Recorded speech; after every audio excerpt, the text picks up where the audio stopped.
Today I'm taking on a challenge from Paul Hollywood, his Cob Loaf from Great British Bake Off Season 1, Episode 3. It was the technical challenge.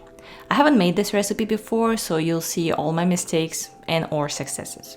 I'll leave the link to the recipe in the description, and I'm going to follow it exactly as if I was in the tent with the other contestants. You'll see that it's a fairly simple recipe, so it's kind of like one bowl bread. So to make the dough, take 500 grams strong white bread flour, around 7 grams of salt, 7 grams instant dried yeast, 40 grams softened butter, and around 300 grams of room temperature water. First, I added all the dry ingredients and the butter and kind of rubbed it together to combine. Then I added the water and started mixing with that mysterious tool, which is actually called a Danish dough whisk, also known as a Dutch whisk. Once everything came together, I continued kneading by hand, first on the bowl to kick up any dry bits of flour, and then on a lightly floured countertop. Keep going until the dough is smooth and no longer sticky.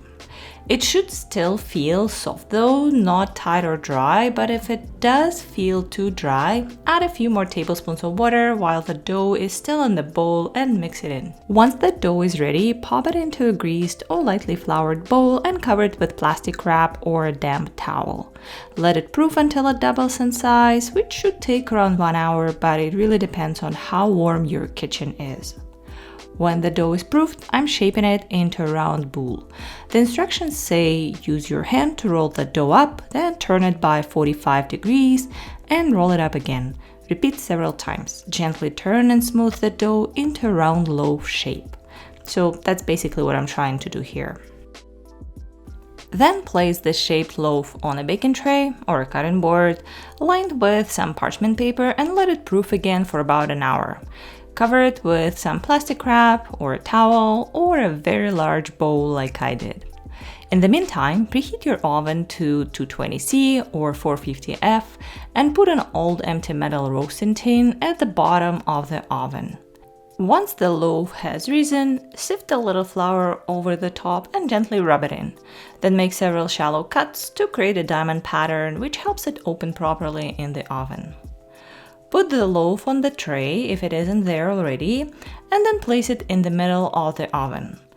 Just before you shut the door, pour a little water into the empty roasting tin at the bottom, and this will create steam which will help the loaf rise to its full potential and develop a crisp, shiny crust. Bake the loaf for about 30 minutes. It is cooked when it's risen and golden. To check, just take it out of the oven and tap it gently underneath. It should sound hollow. Once it's completely cool, we can cut it and taste it. As you can see, we've got a pretty even crumb, good height, and really good flavor. Considering how little effort this loaf takes, I'd definitely recommend it to anyone new to bread baking. As a quick same-day bread for sandwiches, or even just on its own, honestly, it's just great.